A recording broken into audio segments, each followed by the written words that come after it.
Alléluia. Gloire à Dieu. Merci Seigneur d'être là présent avec nous et de se réjouir avec nous.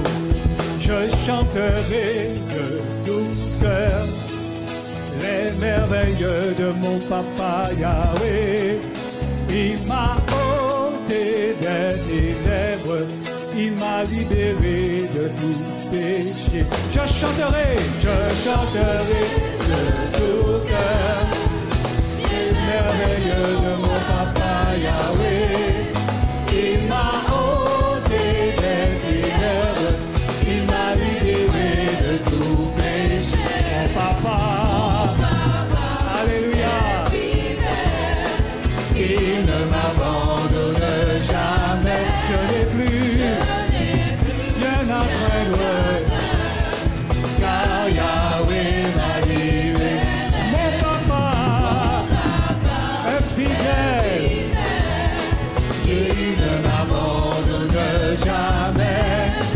Je n'ai plus rien à craindre, car Yahweh m'a livré. Je suis dans la joie, une joie immense. Je suis dans l'allégresse, car Yahweh m'a livré. Je suis dans la joie, alléluia. Gloire à ton nom, sois élevé, oh Dieu d'amour. Nous sommes dans la joie, nous t'adorons. Car Yahweh m'a livré. Car Yahweh, car Yahweh, car Yahweh, car Yahweh, car Yahweh m'a libéré, car Yahweh m'a libéré.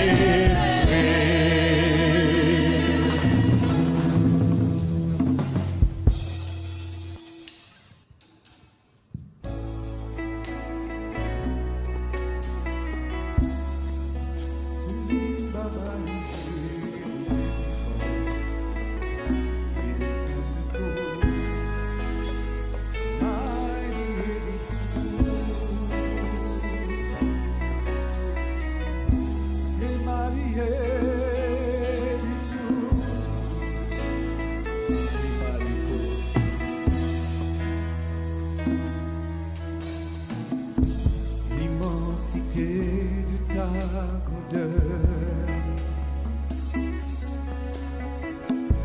me montre que je ne suis rien. Mais quand tu façonnais la terre, j'étais déjà près de ton cœur. Tu m'aimais avant que je sois, et pour moi tu as tout donné. Toi seul pouvais me libérer. C'est pourquoi je veux t'adorer. Toi seul est digne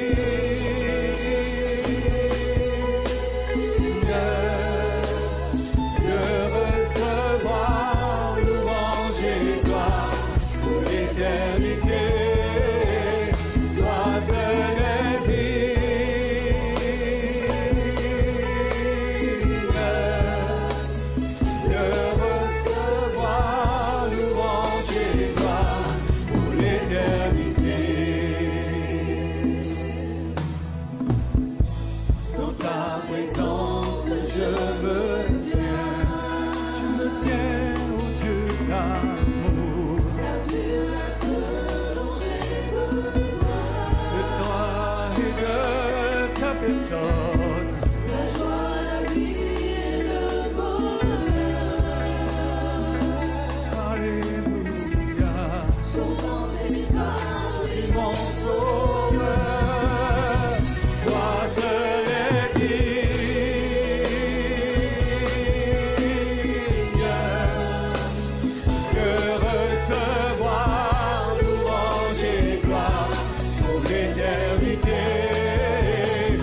précieux Jésus, ils sont pardonnés nos nombreux péchés, couverts par ton sang, ils sont oubliés.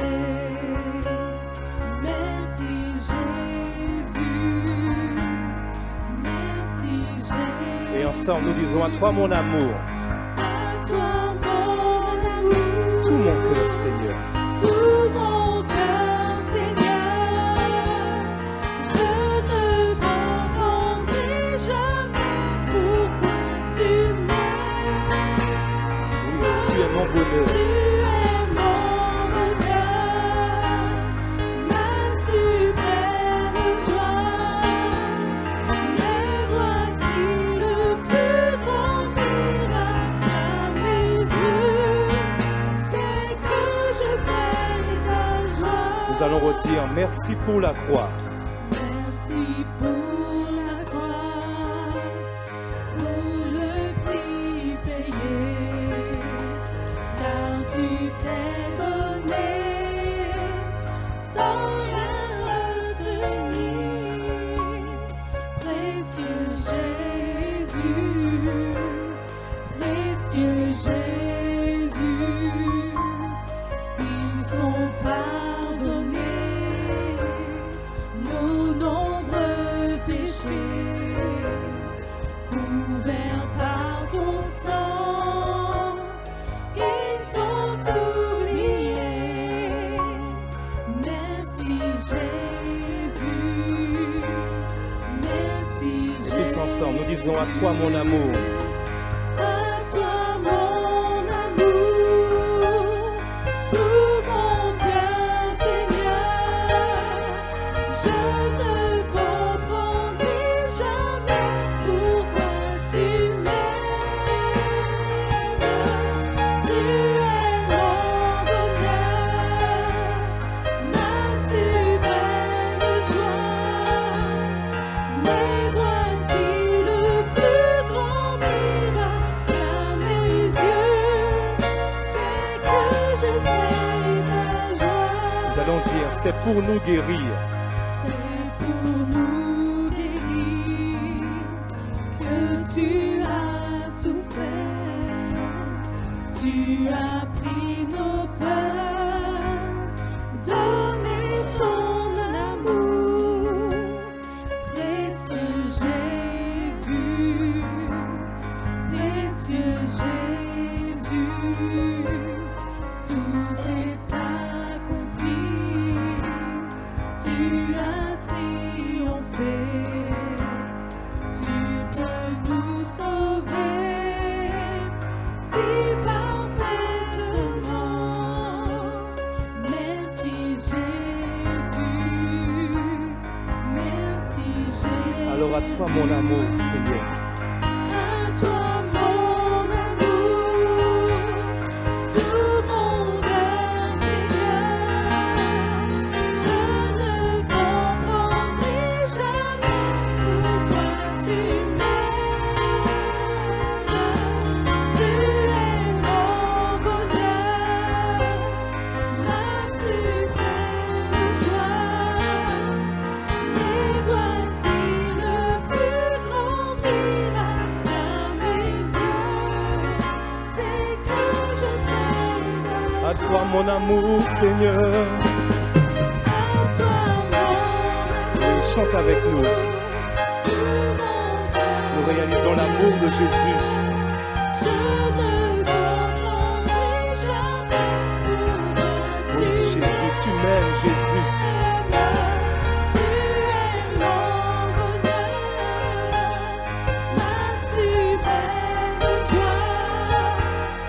Mais voici le plus grand miracle à mes yeux, c'est que je fais ta joie. Tandis que la musique continue, nous commençons à t'élever Jésus. Nous commençons à te bénir Jésus. Dans nos maisons, nous te bénissons Jésus. Oui, tu es mort Jésus, afin que par tes meurtrissures, nous soyons guéris. Et nous voulons te bénir ce matin, Seigneur. Nous voulons, là où nous sommes, t'élever et te dire merci pour la croix, Jésus. Merci parce que tu as été jusqu'au bout pour que nous soyons libres. Pour que nous soyons libres ce matin d'adorer le Père, d'adorer le Fils. Alors merci Jésus, merci pour la croix. Et en effet, à toi mon amour, tout mon cœur, Seigneur, plus qu'un chant, c'est ce que nous voulons te dire avec notre cœur. Merci pour la croix. Merci pour la croix, Jésus. Alors nous voulons encore te dire une dernière fois, Jésus. À toi mon amour, Papa. Tout mon cœur, Seigneur. Oui, nous t'élevons, Seigneur. Sois béni, sois béni. Une dernière fois, nous disons à toi mon amour.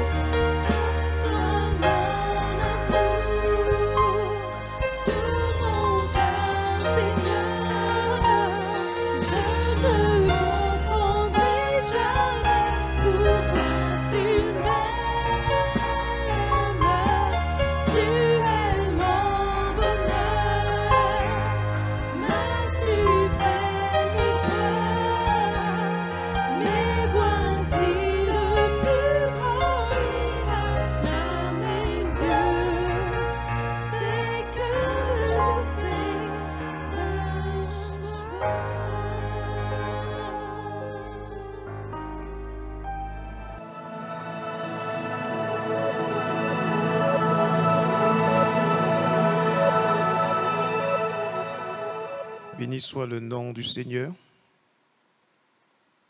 Béni soit celui qui vit à jamais.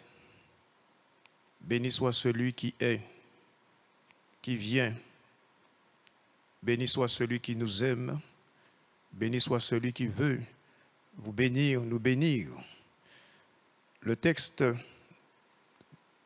d'introduction se trouve dans Lamentation de Jérémie, chapitre 3, verset 18.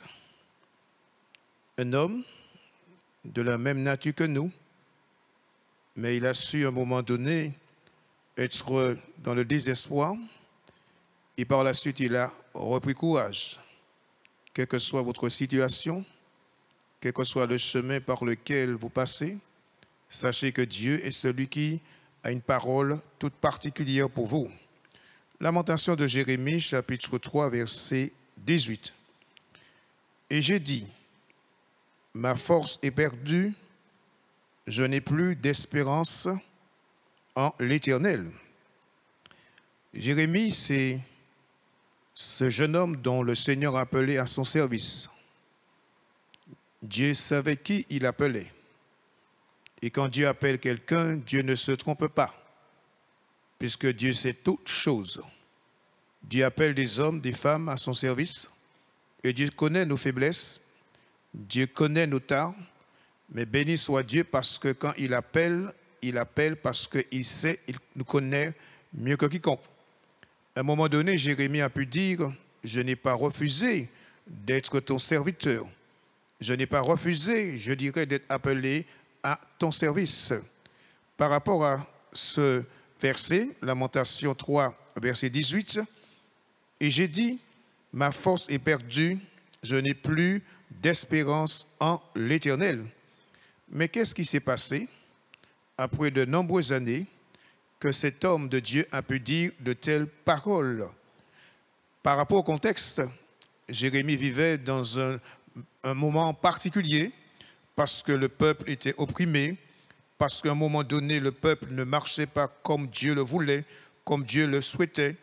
Et cela faisait mal au cœur du prophète Jérémie. Alors, il dit, ma force est perdue et je n'ai plus d'espérance. Tout comme Jérémie, eh bien cela nous arrive aussi de traverser parfois des moments de grande détresse dans notre vie, tels que la maladie.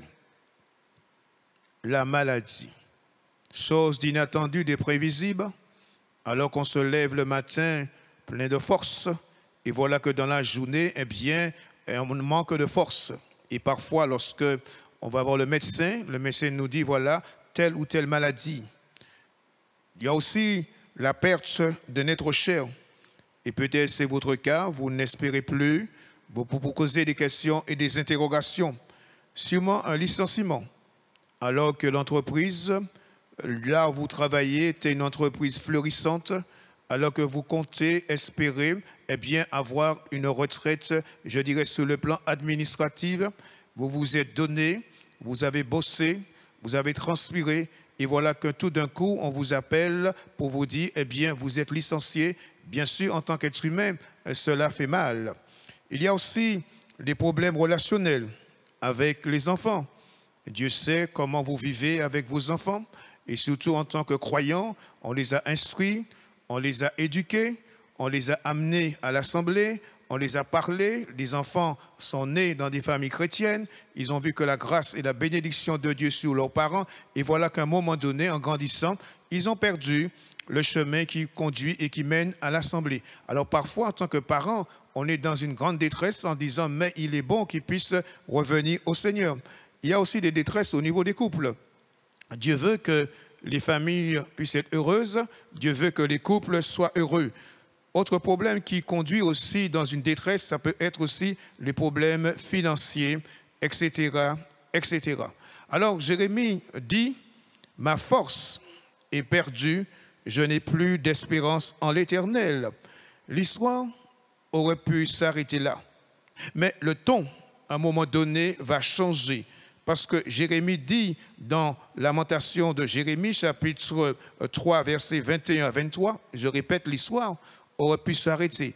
Mais il a su rebondir, il a su faire face, il a agi par un acte de volonté. Alors dans Lamentation de Jérémie, chapitre 3, versets 21 à 23, voici ce que je veux faire repasser en mon cœur, ce qui me donnera de l'espérance. Les bontés de l'Éternel ne sont pas épuisées, ses compassions ne sont pas à leur terme, elles se renouvellent chaque matin. Oh, que ta fidélité est grande. Lorsque, pour nous chrétiens, c'est-à-dire une personne qui a accepté Christ, une personne qui a reçu Jésus comme sauveur et Seigneur dans sa vie, lorsque en tant que croyant, en tant qu'enfant de Dieu, vous passez par des difficultés, il est bon de regarder l'exemple de Jérémie par rapport à ces versets que je viens de lire, où il pouvait dire, voici, je répète, je veux faire repasser en mon cœur ce qui me donnera de l'espérance. Les bontés de l'Éternel ne sont pas épuisées, ses compassions ne sont pas à leur terme, elles se renouvellent chaque matin. Oh, que ta fidélité est grande. Jérémie repassait dans son cœur quoi? Les bontés de Dieu. Pendant que je parle, pendant que vous entendez la bonne et merveilleuse parole, à quoi pensez-vous? Voyez-vous, lorsqu'on pense à des choses négatives, cela nous fait mal au cœur. Mais lorsqu'on pense à des choses positives, on avance. Alors, il est bon de suivre l'exemple de Jérémie. Lorsque nous sommes découragés et malheureux, il est bon de se souvenir de certaines choses et en particulier de la bonté de Dieu. Repasser dans son cœur les promesses de Dieu. Et c'est cela qui nous donne de l'espérance. L'apôtre Paul, un homme de la même nature que nous, a pu écrire dans Romains chapitre 15, verset 13. Dans l'épître de Paul aux Romains, chapitre 15, verset 13, tout ce qui est écrit dans la parole de Dieu, c'est pour notre propre expérience, pour nous amener à avancer. Paul écrit que le Dieu de l'espérance vous remplisse de toute joie et de toute paix dans la foi, pour que vous abondiez en espérance par la puissance du Saint-Esprit. Paul précise le Dieu de l'espérance. Il souligne que Dieu est la source ultime de l'espérance pour ceux qui lui appartiennent. Cette espérance est basée sur quoi? Cette espérance est basée sur les promesses de Dieu. La Bible dit, ce que Dieu dit de sa bouche, sa main l'accomplit parfaitement. Nous pouvons croire Dieu sur parole. Et non seulement que Dieu est celui qui tient à ses engagements, bon nombre de personnages de la Bible ont pu expérimenter la parole de Dieu dans leur vie. Exemple, Abraham. Dieu a promis de bénir Abraham. Dieu a promis d'être avec Abraham. Et à un seul instant, Dieu ne l'a pas abandonné et Dieu ne l'a pas délaissé. Alors si Dieu a prononcé une parole, une promesse à votre égard, alors il est bon que vous puissiez garder cela dans votre cœur. Parce qu'il est le Dieu de l'espérance. Le Dieu de l'espérance. Bien sûr, en tant que Dieu de l'espérance, il produit dans notre cœur la foi. Je répète, en tant que Dieu de l'espérance, il produit dans notre cœur la foi qui nous permet de persévérer, qui nous permet d'aller de l'avant. Mais c'est une paix intérieure, malgré les circonstances extérieures qui ne peuvent, je dirais, nous ébranler. L'espérance chrétienne est vivante et active dans l'action continue du Saint-Esprit dans la vie de ceux qui lui appartiennent. Il est le Dieu de l'espérance. Il est le Dieu de l'espérance. Alors, d'après Lamentation de Jérémie, chapitre 3, versets 21 à 23, Jérémie relève la tête. À un moment donné, il dit quoi? Ma force est perdue. Je n'ai plus d'espérance. Mais à un moment donné, il change de ton. En fin de compte, il revient à la base. Il revient à Dieu. Il relève la tête et se tourne vers Dieu. Pendant que je parle, à quel niveau que vous êtes? Dans quelle situation vous êtes? Mais le Dieu de la Bible sait par quel chemin que vous passez. Et son désir, c'est de vous bénir. Et c'est pour cela qu'il est bon de prendre exemple sur Jérémie. Dans ces moments de désespoir, il choisit de repasser dans son cœur quoi? Les bontés de Dieu, les compassions de Dieu, la fidélité de Dieu qui se renouvelle chaque matin. Et ces choses ne sont pas à leur terme. Béni soit Dieu, parce qu'il est celui qui fait du bien à tout un chacun. Jérémie fait un acte de volonté en choisissant de repasser dans son cœur les bontés de l'Éternel. Et ce sont ces choses qui lui donnent de l'espérance. D'autres versions donnent, voici la pensée qui me vient à l'esprit. Ou encore, voici ce que je veux méditer pour garder espoir. Que veut dire repasser dans son cœur? Au point de vue biblique, cela signifie profondément méditer sur quelque chose dans le contexte biblique. Et il est bon aussi de regarder les personnages. Ce sont des hommes et des femmes de la même nature que nous. Ils ont connu des difficultés, ils ont connu des problèmes, mais à un moment donné, ils ont su s'appuyer sur Dieu. La Bible dit que Dieu a un œil particulier sur ceux qui le craignent. Et Dieu est celui qui sait conduire et diriger. Nous avons l'exemple du peuple d'Israël qui était esclave en hébreu. Ils ont pleuré, ils ont crié, ils étaient dans la désolation. Et la Bible dit que leurs cris sont montés vers Dieu. Et Dieu qui est assis sous son trône, il a choisi un homme, en l'occurrence Moïse, pour les libérer et pour les conduire dans un pays où coule le lait et le miel. Quelle est votre situation? Quel est votre problème? Sachez qu'il est bon que vous puissiez, en tant qu'homme, femme de Dieu, de repasser dans vos cœurs les choses de l'Éternel. Se rappeler les actions de Dieu. Cela nous aide à avoir de l'espérance, à persévérer et ne point se relâcher. Exemple des personnages de la Bible qui ont trouvé réconfort et espoir en repassant les choses de Dieu dans leur cœur. Asaph, qui est un homme de la même nature que nous, dans le psaume 77, versets 12 et 13, le psaume 77, versets 12 et 13, « Je rappellerai les œuvres de l'Éternel, car je me souviens de tes merveilles d'autrefois. Je parlerai de toutes tes œuvres, je raconterai tes hauts faits. » C'est un homme de la même nature que nous. Et Asaph se posait des questions par rapport à le méchant qui réussissait et les justes, en fin de compte, qui connaissaient déboires, vicissitudes et aléas. Mais quand il est entré dans le sanctuaire, quand il est entré dans la présence de Dieu, alors son état d'esprit et de cœur ont changé. Alors il dit ceci, eh bien je rappellerai de tes œuvres. Cela signifie qu'il s'engage à se rappeler des choses de Dieu. Il est bon de se rappeler que le Dieu de la Bible ne change pas.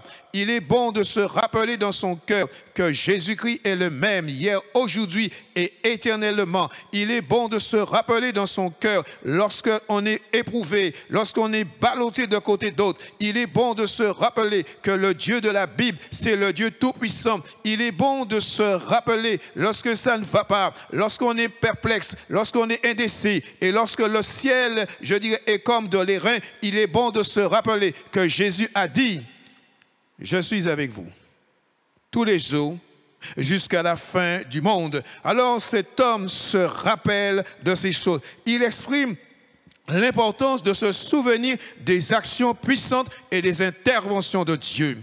Un autre exemple d'un personnage de la Bible qui se souvient, qui se rappelle, c'est dans Luc chapitre 2, verset 19. Évangile de Luc chapitre 2, verset 19. Il est question de Marie, mère de Jésus. Marie gardait ces choses et les repassait dans son cœur. Marie gardait ces choses et elle les repassait dans son cœur. Un mot, elle gardait.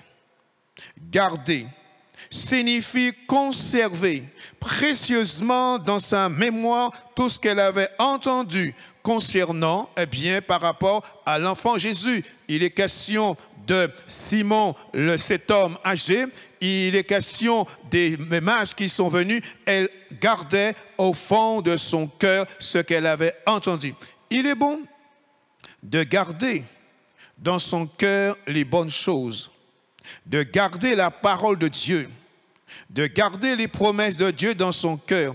Parce que les mauvaises choses sont là pour, je dirais, atténuer, pour étouffer ce que nous avons entendu de la part de Dieu. Alors, vous êtes dans quel carrefour? Vous êtes à quel carrefour?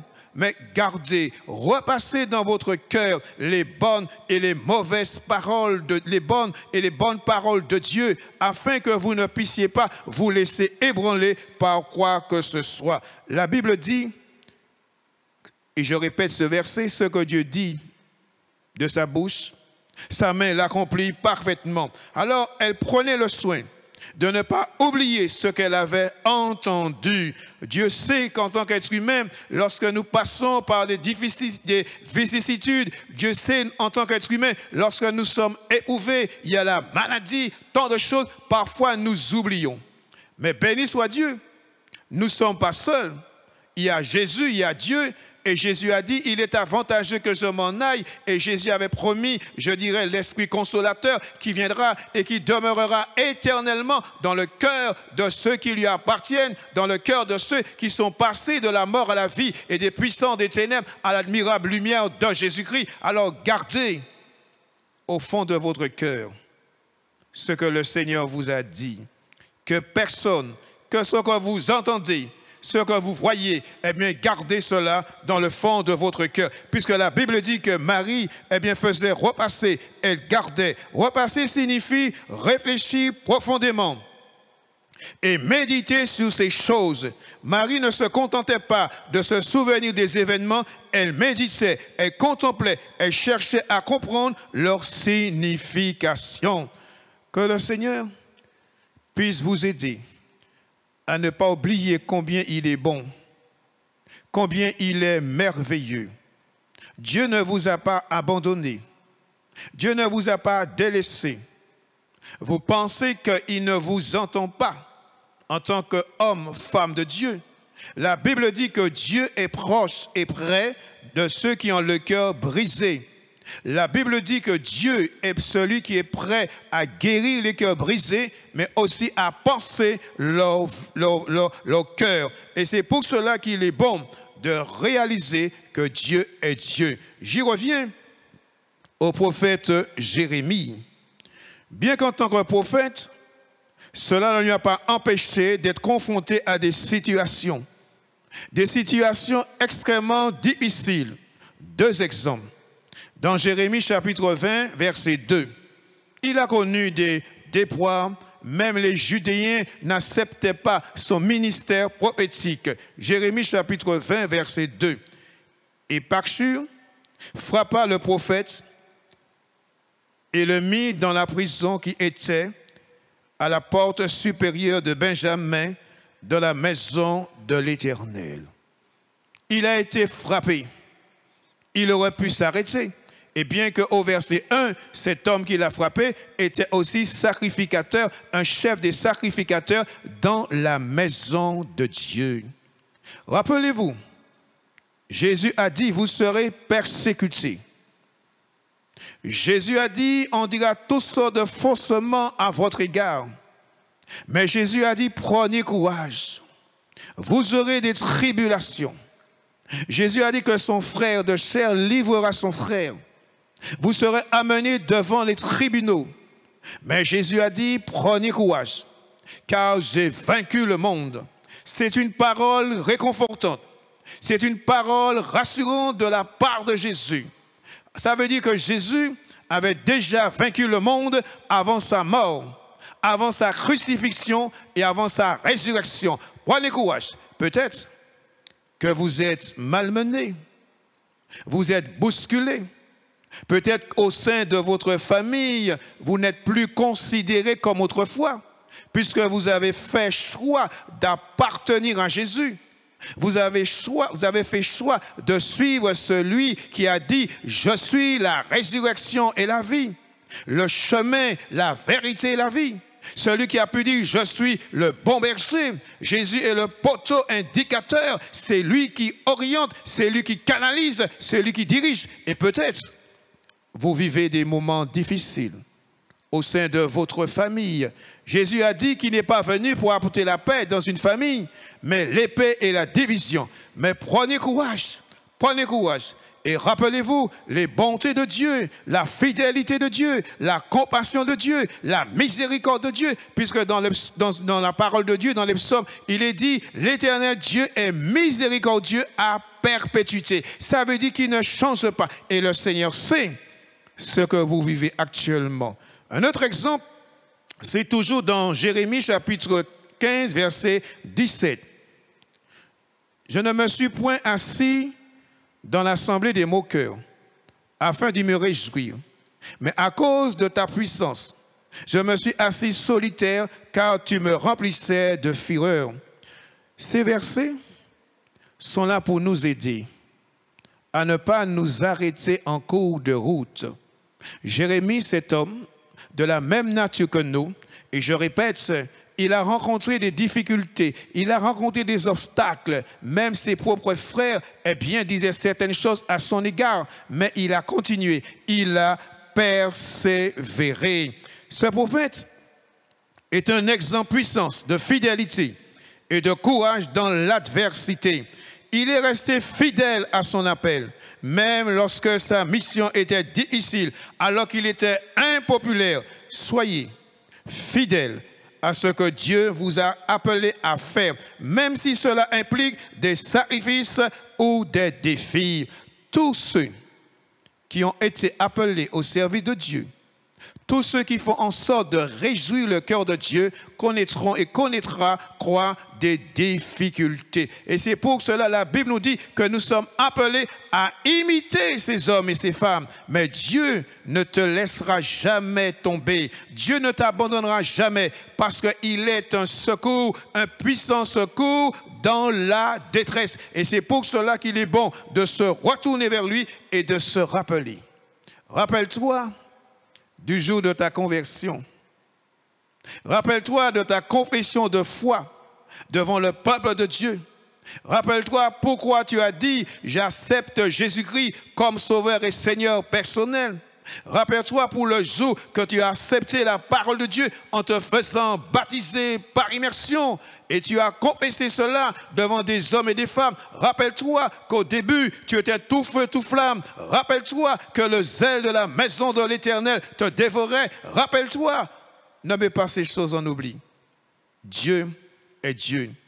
Et son désir, c'est de te faire du bien. Alors le prophète Jérémie a connu des déboires, des vicissitudes, mais il a continué à persévérer.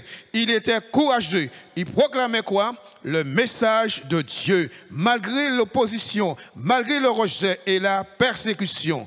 Ayez du courage. Ne baissez pas les bras. Dieu ne va pas, je dirais, vous abandonner. Il sait, il vous connaît. Et Jésus pouvait dire, mais Dieu sait le nombre des cheveux qui s'y trouvent sur notre tête et que les passereaux ne tombent pas sans la volonté de Dieu. Alors, malgré ces moments de désespoir, Jérémie a toujours fini par se tourner vers Dieu pour le réconforter et lui donner la force. Suivez l'exemple. Imitez Jérémie. Il était un homme de la même nature que nous. Mais il savait dans ces moments difficiles, dans les moments difficiles, il savait vers qui se tourner et à qui crier. Alors, le Seigneur vous aime. Peut-être que vous ne le connaissez pas. Peut-être que c'est la première fois que vous entendez parler de lui. Vous avez des questions et des interrogations. Vous ne savez comment faire, comment vous en sortir. Alors, il est bon que vous puissiez aussi demander à Dieu sa grâce. La Bible nous dit que Dieu ne fait exception de personne. Nous sommes tous égaux aux yeux de Dieu. Mais Dieu aime sa créature. Dieu aime l'homme qu'il a créé à son image. Et Dieu vous aime.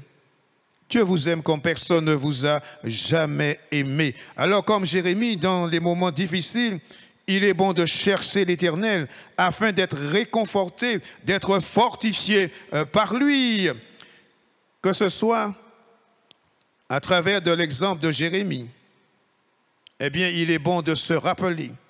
Un autre exemple, c'est Daniel. Daniel, un prophète. Daniel qui a été déporté. Daniel qui n'était pas dans son pays. Daniel qui était loin du centre de la communion avec Dieu, avec le peuple.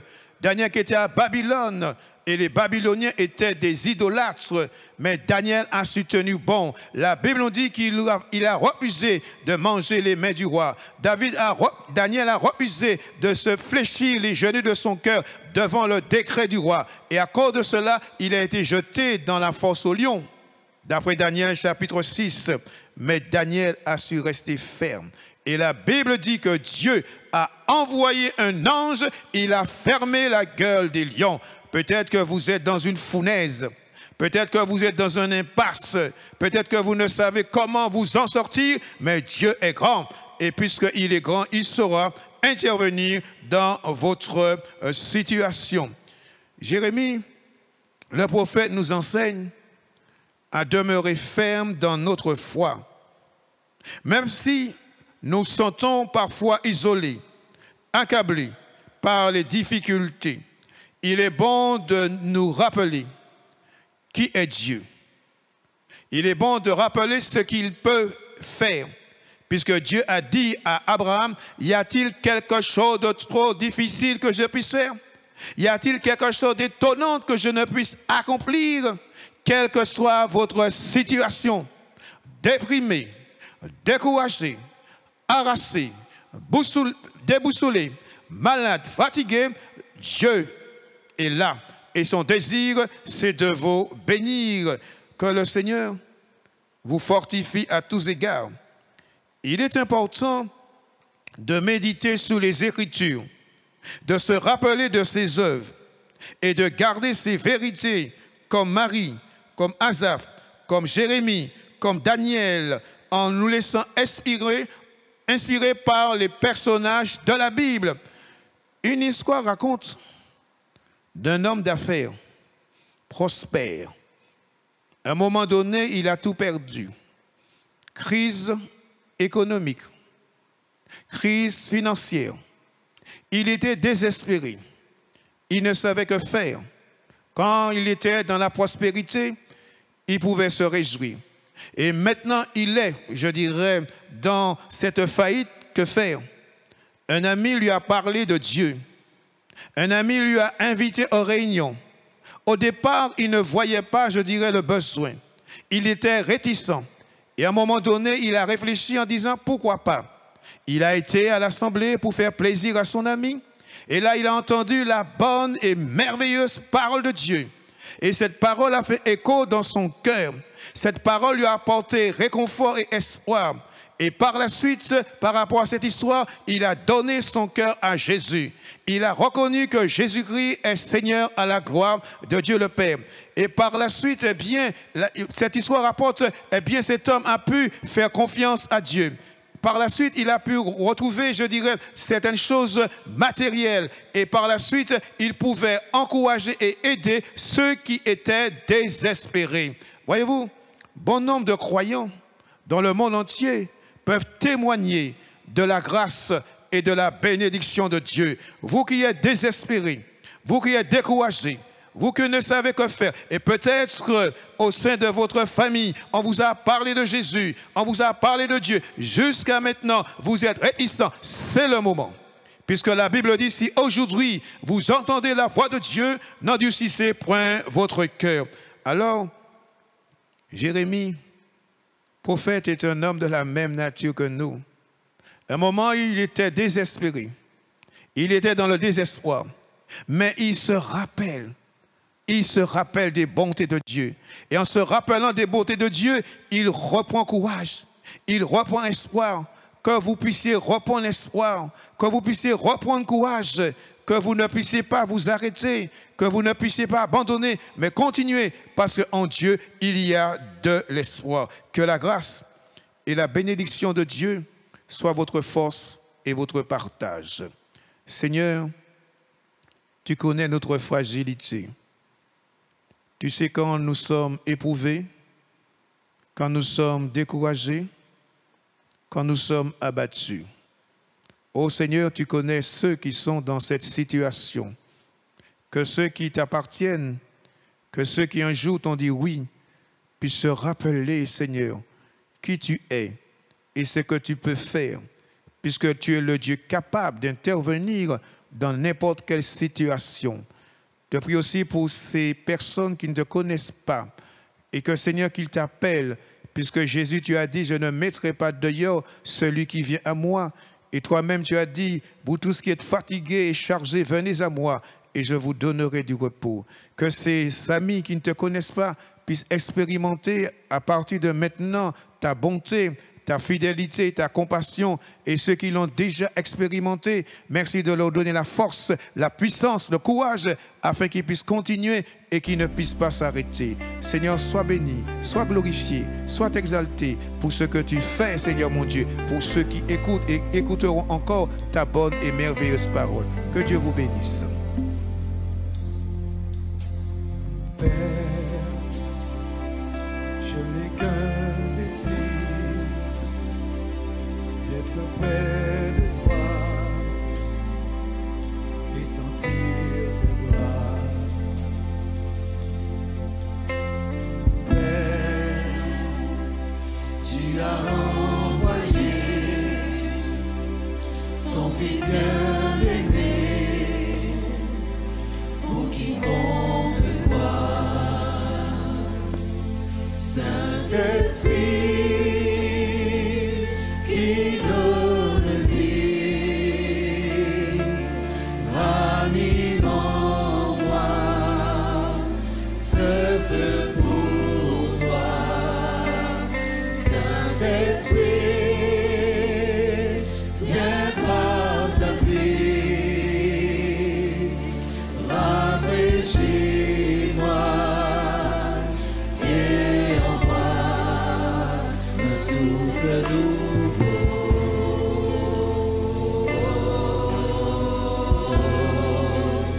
Un souffle nouveau,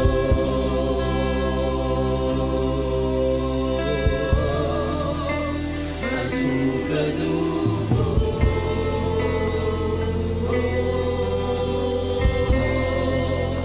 un souffle nouveau.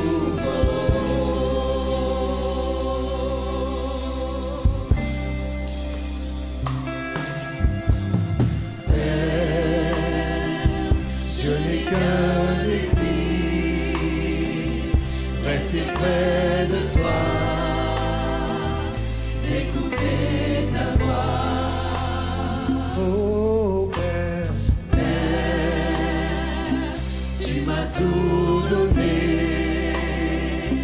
et c'est à tes pieds que je veux rester. Saint-Esprit, qui donne vie, ranime en moi,